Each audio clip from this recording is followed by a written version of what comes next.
How would you like a sneak preview of what's to come? So I'm going to tell you later what book I'm reading from, but I'm going to start at the end. Let's start at the end so I can tell you what happens. This is the story of your life. The light is saved, and Gnostics return home. The light will cover the darkness and obliterate it. Well, there it is right there. You can leave now because that's what happens. The darkness is everything you see, smell, hear, taste, and touch. It's the world out there that's trying to pull its deceitful trickery over your lying human eyes and get you to submit to it in terror and fear. But it doesn't exist. The light of truth will reveal to you in this video that it doesn't exist. You're looking at an illusion. It's a mirage. We're going to obliterate it. It will become like something that never existed. Because it doesn't. It will become what it is. It's nothing. It doesn't exist. There are no evil people out there. There is nothing out there. And the source of all the darkness will be dissolved. It's happening in your thoughts about what you see, smell, hear, taste, and touch. It's happening within. Your thought must be purified. The deficiency will be plucked out at its root, conscious awareness, and thrown down to the darkness, back to the nothingness from where it came. And the light will withdraw up to its root. That's you. You will ascend. I am the ascension. The light in you will withdraw from the world of fashion form and return to the root. Adam no longer dreams in sin. And the glory of the unconceived will appear. God's light will begin to reveal the kingdom and the fact that you never left heaven. And it will fill all of the eternal realms when the prophetic utterances and the writings of those who are rulers are revealed and are fulfilled, by those who are called perfect. Those who were not perfected in the unconceived Father will receive their glories in the realms and in the kingdoms of immortals, but they will not ever enter the kingless realm. For it is necessary that everyone enter the place from which he has come. Each one by his deeds and his gnosis will reveal his nature. So I'm going to talk to you about gnosis and the deeds, because that is what's going to get you to return home. Stay tuned.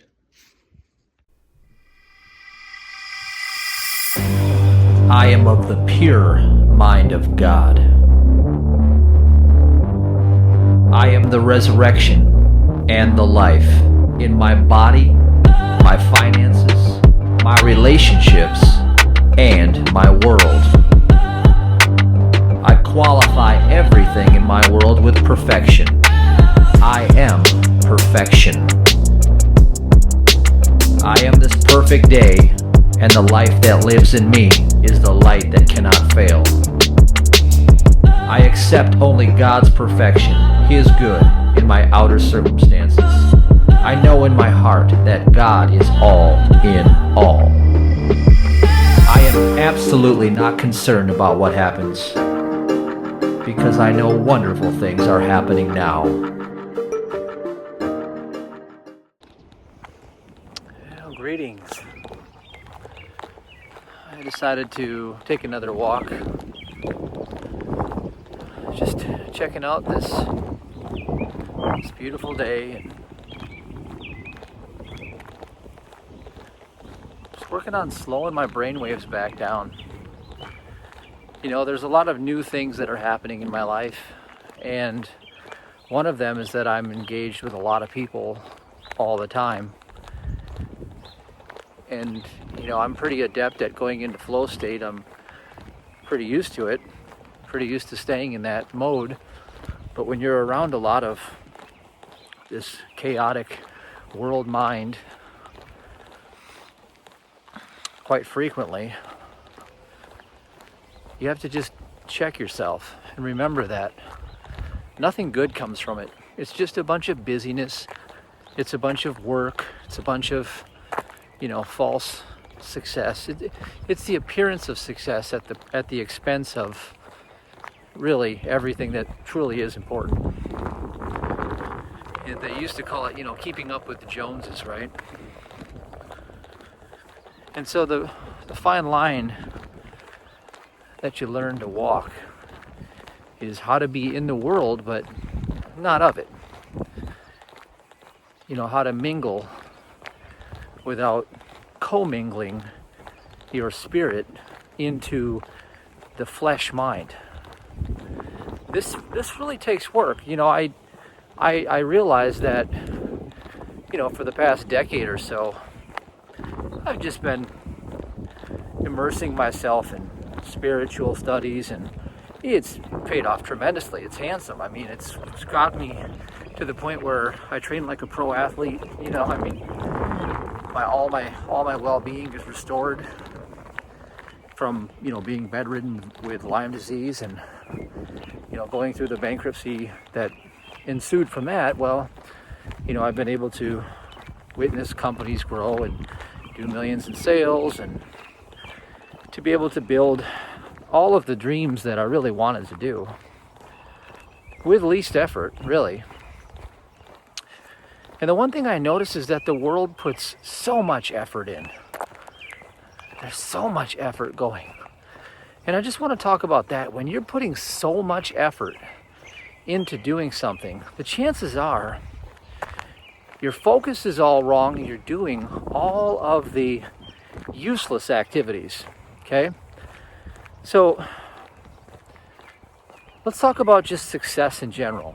How to be the top of your game, whatever your game is. Well, I know some of the skills that I teach at the Spiritual Millionaire Workshop, the Ascended Master Workshop, and the future workshops that we're going to do. And by the way, I'm going to announce one soon, another physical, if you will, workshop, where we'll get together and I'll reveal new things that have been developing that I've worked on in the online workshops, and just immersion training and all of the spiritual family bonding and the activities. Really just a retreat for lovers and all these exciting things that we can do together.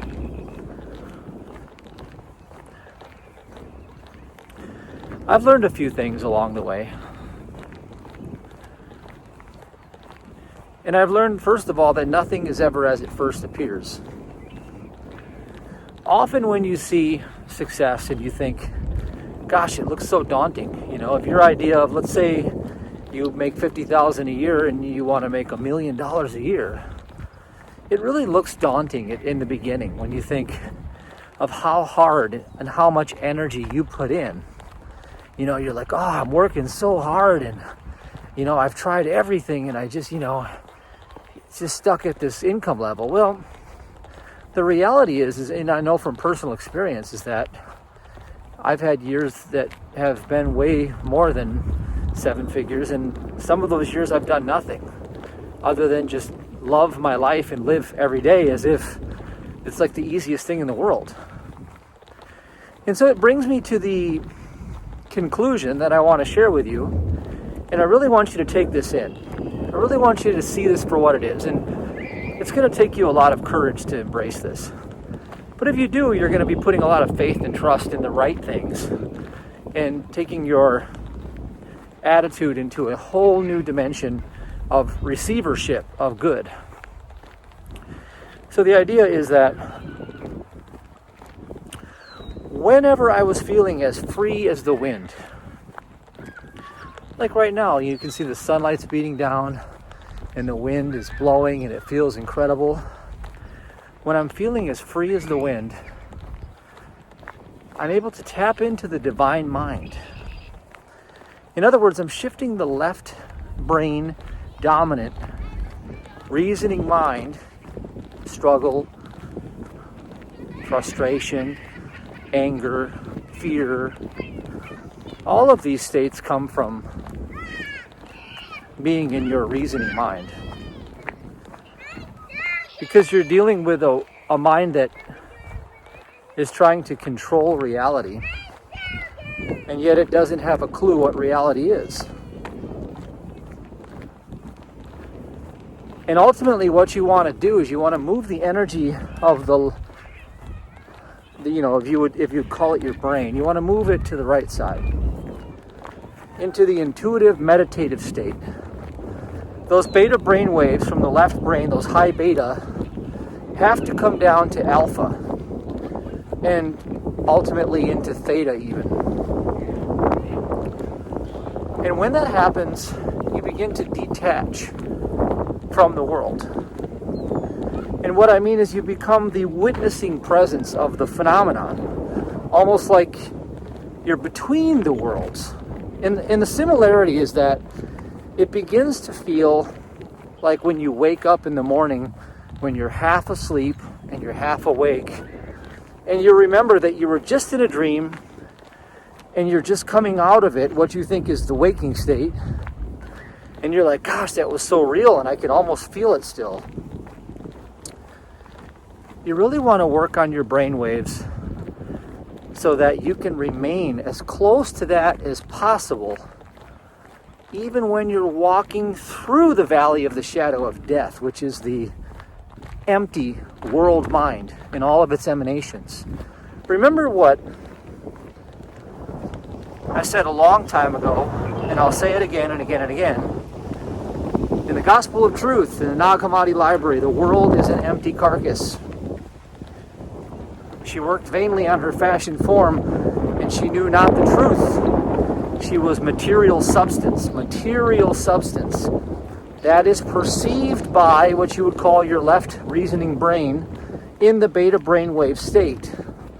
It's the carnal mind itself looking at its own delusional sense, and it has no spiritual understanding.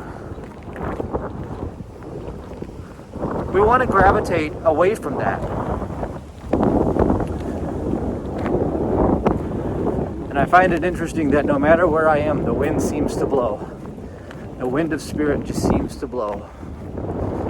Whether I'm walking the pier in Sheboygan or I'm walking here in Fond du Lac,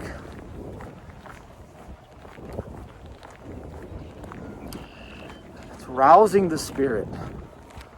It's almost like a seance. I'm rousing the Spirit, the Holy Spirit. I'm calling for the Holy Spirit to come, if you will. Now, the Holy Spirit coming is where power comes upon you. When the Holy Spirit comes upon you, power comes.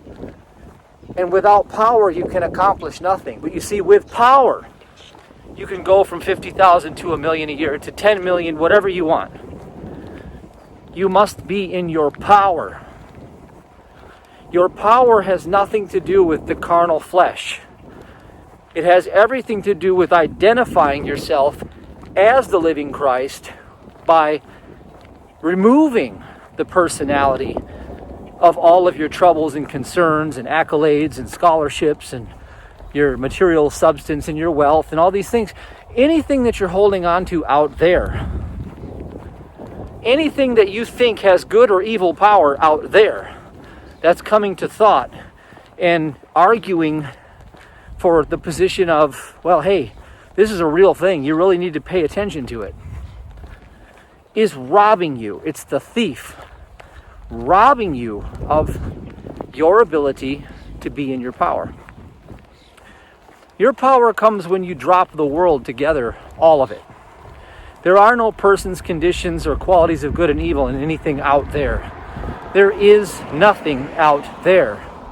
Everything out there is a mirroring reflection of what is in your individualized consciousness being purified by the Christ in your ascension or return back home to the Father. You are returning home to the Father, purifying thought until you understand that you come from the virgin birth. See, unless you were born of a virgin mother, you are not the Christ. And if you are not the Christ, then you have no power, you have no authority, you are nothing but a bondservant slave in Egypt. You are dead as a fictional character carcass with an all capital letters nom de guerre name, being ruled over by Satan, which is the world mind itself. The world mind in all of its emanations is also known as Satan. It is governed by the principle of fear, which leads you into confusion, which brings about a lack of trust, which creates double-mindedness, and ultimately it's division from you and your power. You're divided from the one, which means you live in error. And the calculator shows that. I've shown this many times. So here's the deal. We got to get back to the one presence, the one power, the one mind, the one cause. And we have to drop all of the human opinion. Opinion means no fact. Drop all of it so that we can feel as free as the wind in this moment and turn within to the I am presence, the living Christ, recognizing that only one man was created, the manifest substance of imagination, spirit, Christ, whereby truth that you hold on to in your thought, little simple footsteps of truth that you refuse to let go of, become the conduit for the light to come through and to reflect itself in your outer realm. You become a sorcerer of good, the source of good. Yes, sorcery, source of good. You begin to reveal God's allness as opposed to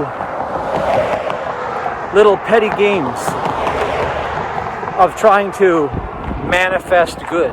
Oh, I'm trying to manifest a new car. You're trying to manifest, this $1 million a year. Don't try to do anything. Don't try to do anything. That's all obscene and ludicrous. You're looking at it from the inverse perspective of separate from me is what I desire, which creates want, which is a state of lack, which is evil.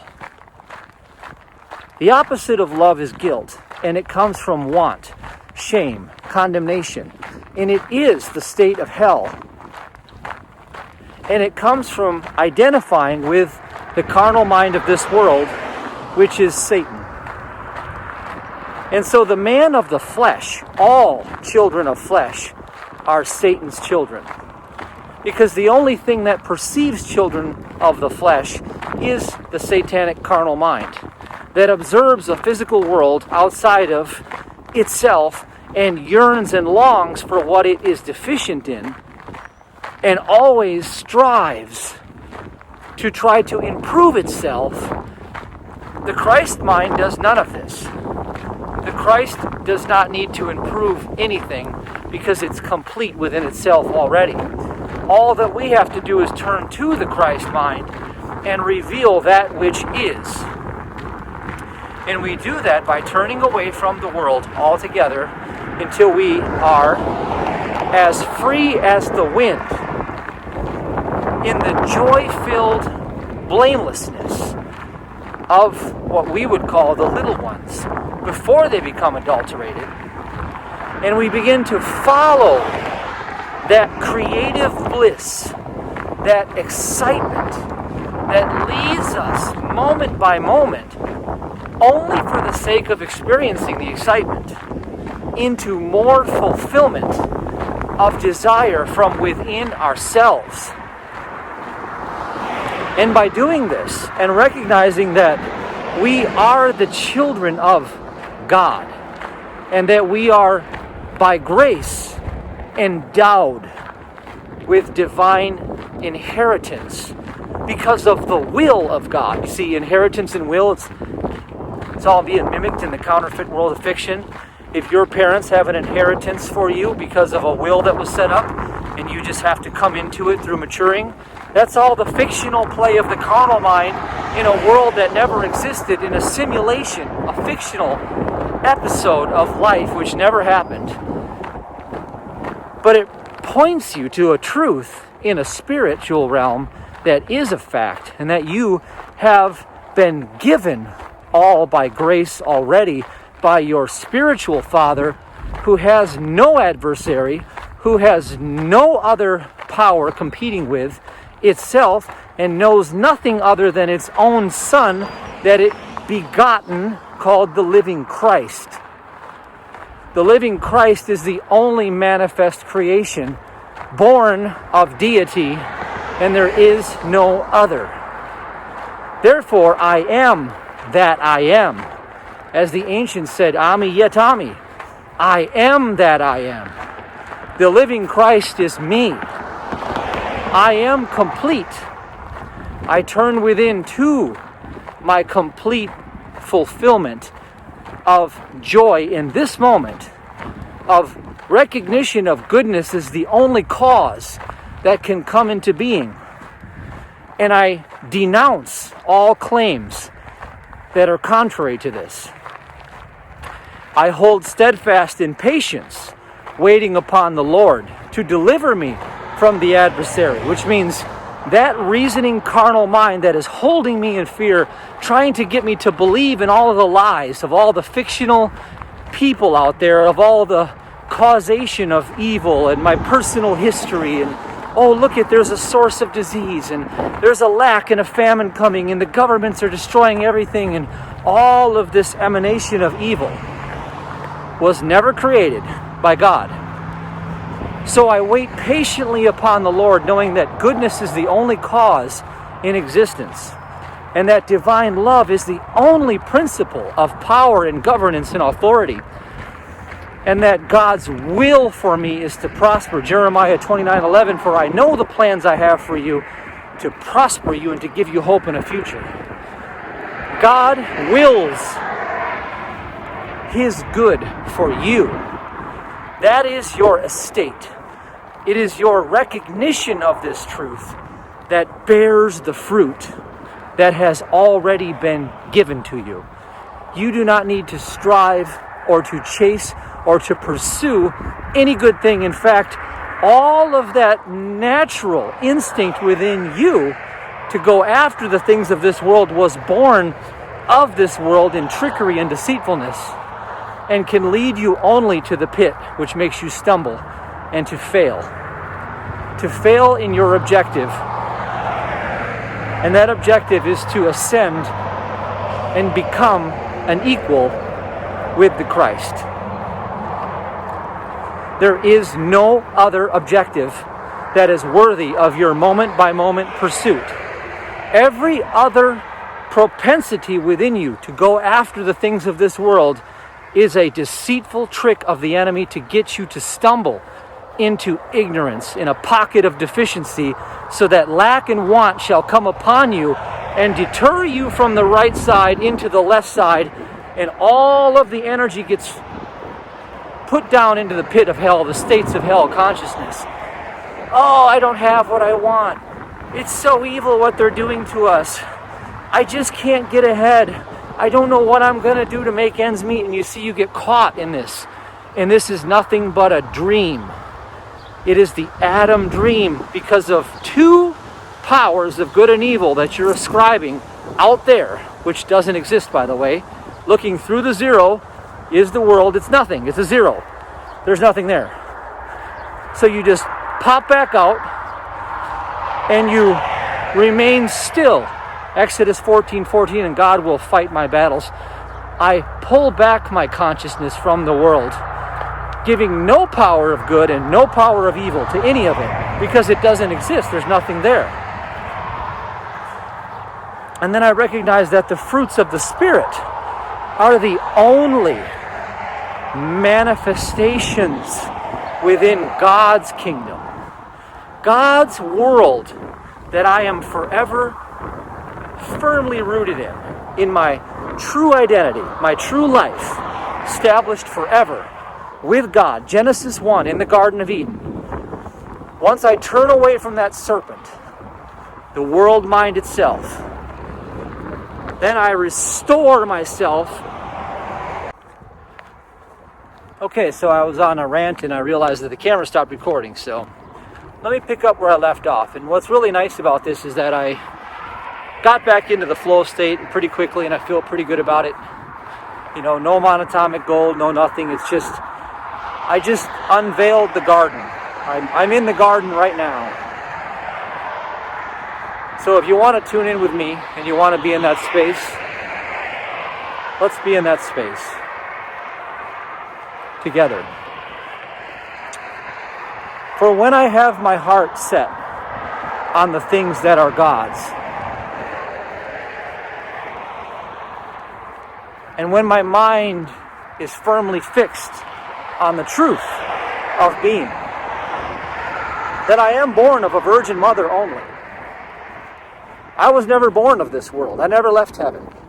I never walked in flesh because nothing ever existed in flesh, because spirit never occupies any temporal fallen state, because spirit is the allness of all creation. There is no material existence. Steadfastly facing thee, there is no evil on thy path. Steadfastly facing thee, there is no matter and its supposed laws. Steadfastly facing thee, there is no loss, for there is no sin, sickness, disease, poverty, aging, decline, or death. Steadfastly facing thee, there is no fear, for there shall be no power to injure or to harm. And steadfastly facing thee, there is no other. Thou art the only power, presence, mind, consciousness, and activity within all creation, governing my thought and everything else within all of the divine mind itself, is all contained under one principle of divine love made manifest. And that is my life. It is the only life I know. It is the only life I accept. And everything else I renounce as nothing more than a shadow, a fallen state of fear that has no root, no principle, and no power to exist. I accept my divinity. I accept the will of the Father. My estate is already mine. There's nothing to chase after. There's nothing to yearn for or to long for or to feel lack or want regarding. I am that I am. Ami yet Ami. And it is well with thee. It is well with thee.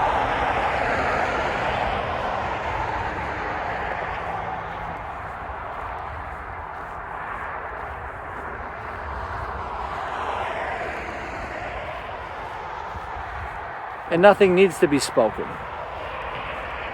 For this consciousness is. I walk in this consciousness. I've never been placed anywhere else. I am firmly rooted in my Father's kingdom.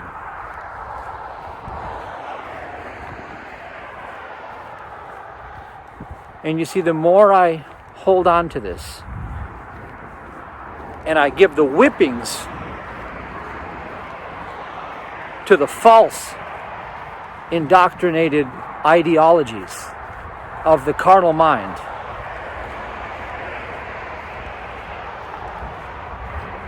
I toss the table over. It's heresy. My Father shall not be ridiculed by a counterfeit illusion of a life that never happened.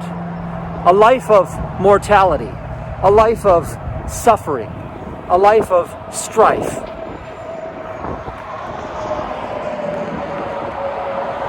My Father will not be mocked. And I only adhere to my Father. I was born of a virgin mother. One principle of good. One power of love.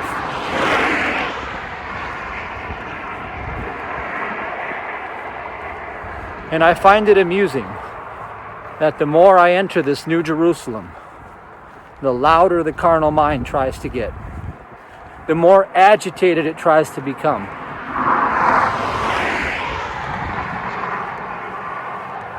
And yet I remain still in the knowledge that there is no carnal reality. What am I tempted by? nothing more than a fleeting delusion of material sense.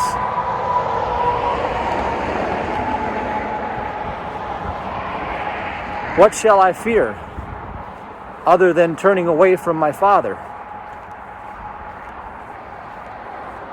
and forfeiting the will of my Father?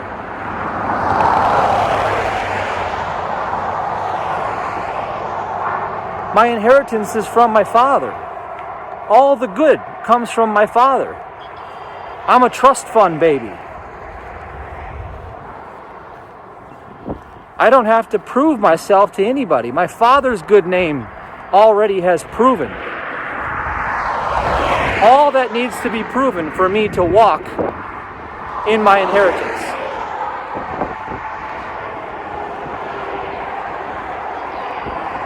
And of course, the jealous world mind. The world mind that was kicked out of heaven, otherwise known as Satan, is going to rebel and come against me because it's offended that I'm a trust fund baby and that all I ever had to do was carry my Father's name. And what is that name? Love. I recognize that love is the only cause. Ultimate truth is love. There is no evil. I don't give my energy because I don't put my attention on anything that God doesn't know.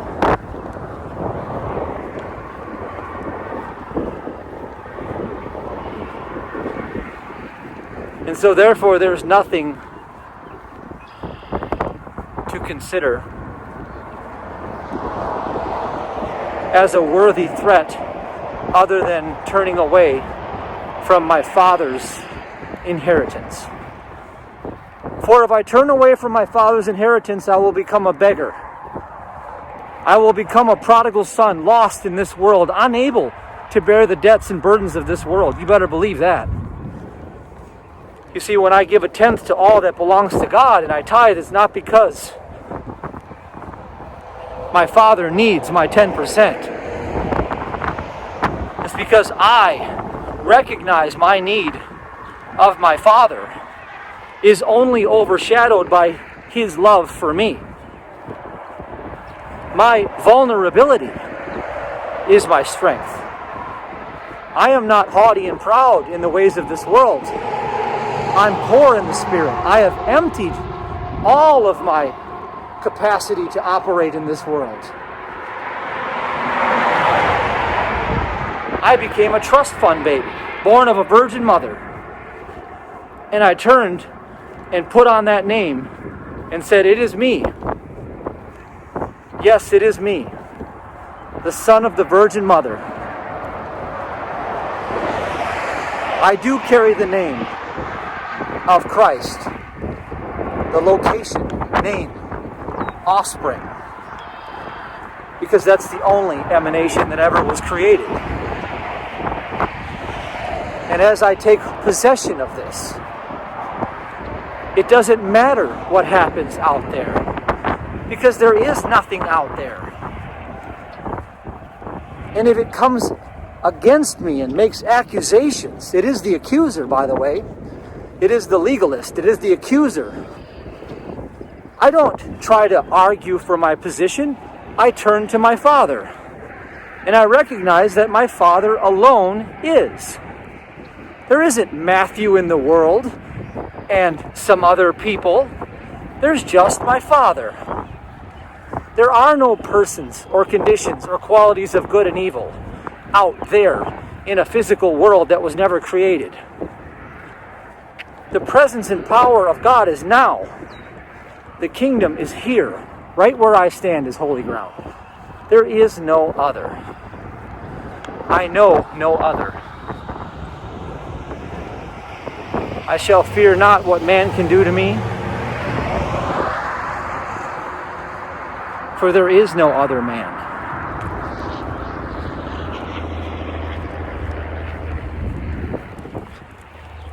There is only one. And I keep telling myself the truth. And I keep giving my heart in surrender and submission to the truth. and I empty myself of all of the things that I think that are going to get me somewhere in this world, and recognize that they are nothing, vanity in the sight of God. It's all vanity in the sight of God.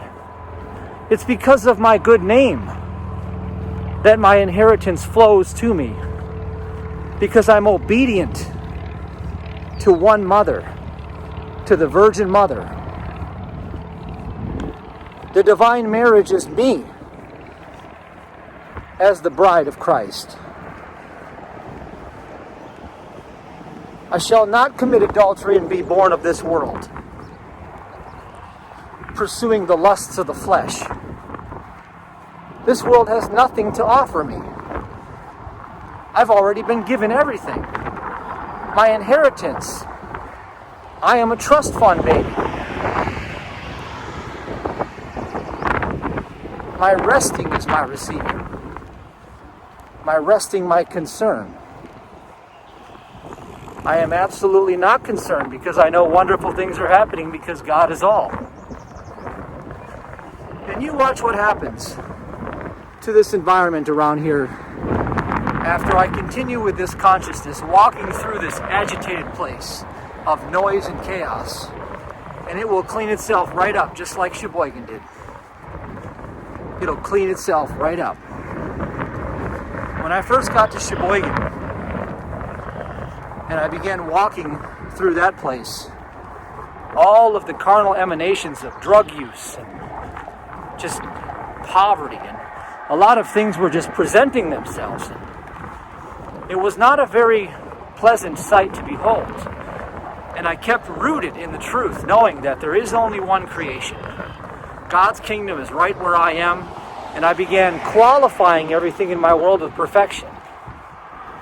And all of that space began to conform to the new standard that was in my thought about where I was.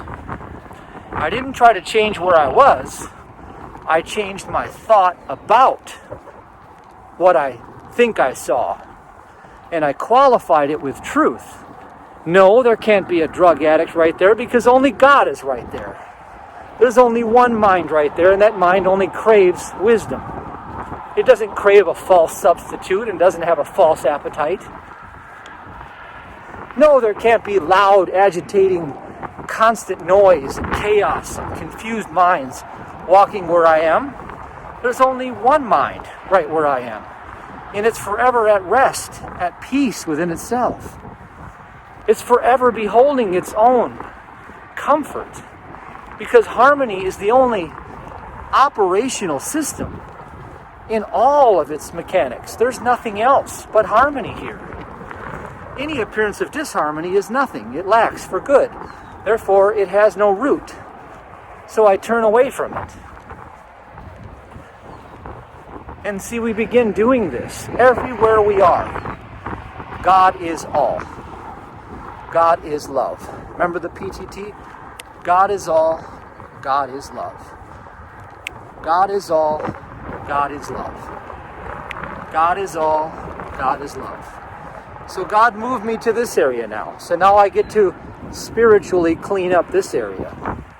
I get to bring the fullness of the Christ to this space, because that's the only thing that is in this space.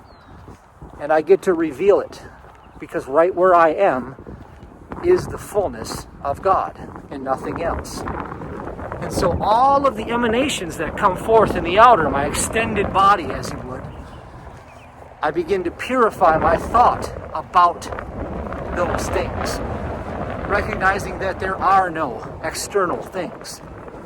Everything is within me. So here I am on a new mission, cleaning up a new picture and bringing about the harmony of that which can only be. And this is what we do. This is what a true minister does. A true minister brings matter within himself, herself, and and devours it and purifies it and cleanses within, not without.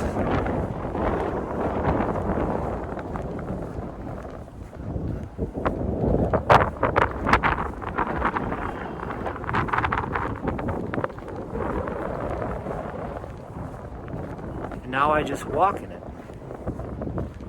I've entered the consciousness. I'm already in the fullness of the Christ.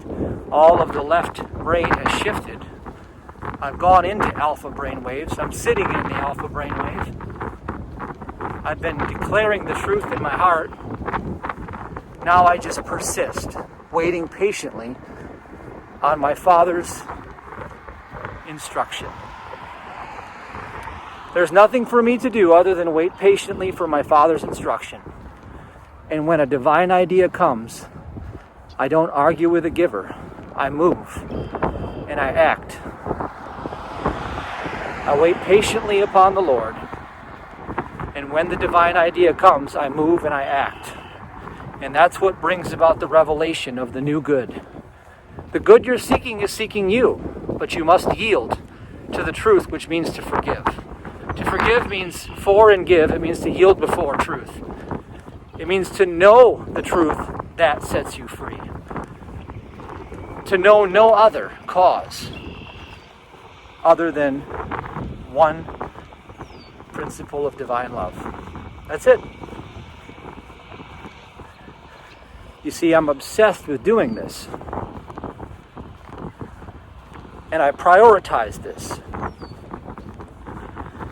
Because this is the race. This is the journey. There's nothing else. There's nothing else for you to get. Everything else will be leaving you empty-handed. There's nothing there. Take this path, and God will lift you up. Choose the former path of pursuing your own desires, and you will end up with the gnashing teeth, because there's nothing to gain other than the presence of God.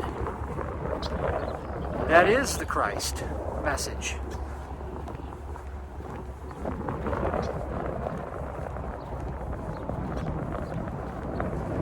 So let's just enter the silence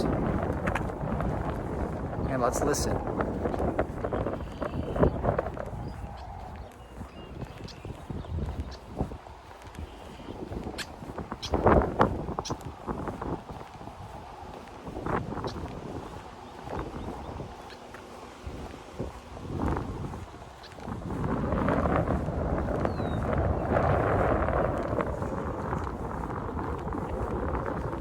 Hear how peaceful it is?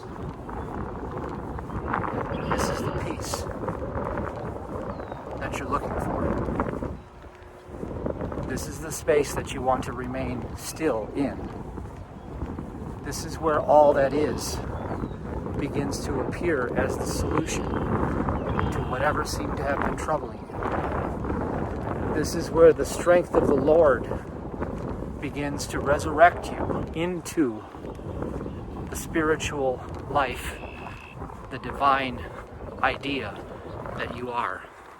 Out of the flesh, you step into the resurrection right now. This is the resurrection. Don't be fooled by human appearance and arrogance. The resurrection is within you. It's not out there. There is no man of flesh out there that has resurrected, that is coming back to save you. The I am presence within you is the resurrection right here and right now. You are equal as the Son of God, born of a virgin mother. The living Christ is you. Claim your inheritance. Step into your divinity. And be free, for thou art already free.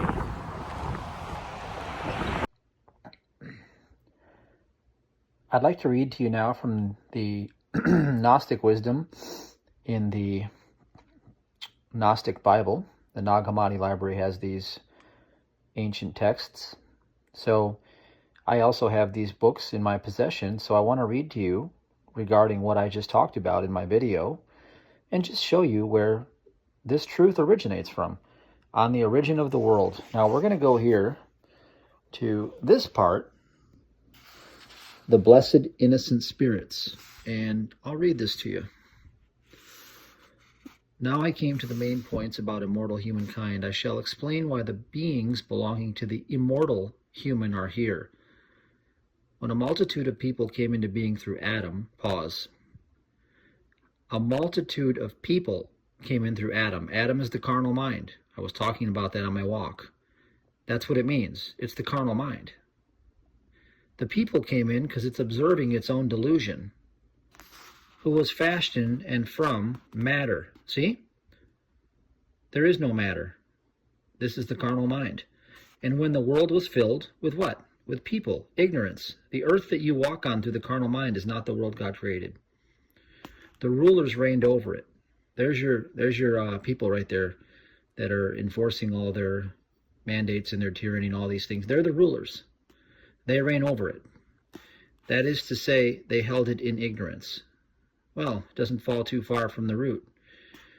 What is the cause? It is this. Since the immortal Father knows that deficiency of truth, that's Adam in the dream, that's what you see with your 5 human senses, came into being among the eternal realms and their worlds when he wanted to bring to naught the rulers of destruction by means of their fashioned creatures.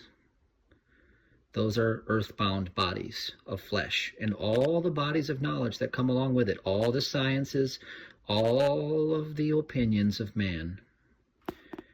He sent your likeness, namely the blessed little guileless spirits, down to the world of destruction. What does that say down there? These are spirits of light sent from the realm of light to enlighten Gnostics in the world. They appear as revealers in flesh. Well, that's what the story of Jesus is. They are not strangers to knowledge, for all knowledge is in an angel who appears before them, who stands in front of the Father and is not powerless to give them knowledge. Immediately, whenever they appear in the world of destruction, that's the world that you see with your lying human eyes, they will first reveal the pattern of incorruptibility. That's what I talk about. The pattern of incorruptibility, the knowledge of truth that sets you free. Now get this, for condemnation of the rulers and their powers. See, they are the ones condemned. They are the ones sentenced to their own pit of hell. Moreover, when the blessed ones appeared in the fashioned bodies of the authorities, they were envied. And because of envy, the authorities mixed their seed with them to defile them. See, the world opinions and beliefs do not mix and defile the truth of spirit. They are never coinciding at any point of existence, but they were not able. You see, the world of flesh never becomes spirit. The good old lie that says, well, I'm going to go to church and I'm a flesh-bound being and one day when I die I'll become a spirit. They, authorities, tried to mix that knowledge and defile the truth of who you are, but they were not able. Moreover, when the blessed ones appeared in their light, they appeared distinctively, and each one of them from their land revealed their knowledge to the assembly that appeared in the fashioned bodies of destruction. The assembly, that's the 5 senses. So we reveal our knowledge of truth to what we see, smell, hear, taste, and touch. We bring the new Jerusalem. We bring the light to the darkness. The assembly was found to have every seed because of the seed of the authorities that was mixed with it. Then the Savior made all of them one.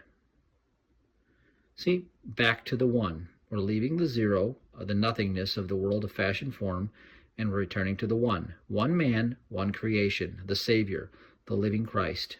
There is only one. And the spirits of these appeared, being superior and blessed, but varying in election, and many others are kingless and superior to everyone who is before them. Consequently, 4 races exist. There are 3 that belong to the kings of the 8th heaven, but the 4th race is kingless and perfect above them all. For these will enter into the holy place of their Father, and they will rest, get this, they will reside in rest and eternal, ineffable glory and ceaseless joy. So, how are you to know if you are of the Father, of light, above them all?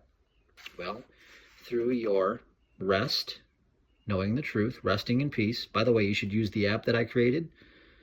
The link is below. You should use that app. It'll help you remember the truth. See, rest eternal, which means it's unfailing, unchanging, forever standing. Ineffable glory, it's the glory of the Father. See, the grace and the glory of the Father that you're looking for. You get it by remaining at rest. It's not your battle. The eternal God is all there is. Glorify the God and follow your joy, ceaseless joy. What is the fastest path to my joy in this moment? Is that not ceaseless joy? Well, isn't that the proof of the presence of God? See, my finger casts a shadow. The shadow follows my finger. It can't help but do that. So my finger is the truth. The shadow is nothing. Now, the truth is the principle of God, and then you have counterfeiting it, the shadow world. The shadow world is ether rarefaction. It is dissemination of power, dispelling power away from the one. There's nothing there. It counterfeits truth. So whatever you see, smell, hear, taste, and touch is counterfeiting the truth of being, which is a spiritual divine principle of ceaseless joy. How you get back to the Father is by following your ceaseless joy, knowing that it is the glory of the Father that is the allness of what you seek, because it's eternal and it's always at rest. It doesn't have to fight a battle. They are already kings, immortal within the mortal realm. See, that's you. You're already a king, immortal within the mortal realm. They will pass judgment on the gods of chaos and their powers. The judgment that we're passing is what we just did in this video prior to this transmission here. I was passing judgment on the gods of chaos and their powers. This is the truth, the whole truth, and nothing but the truth. So help me, God.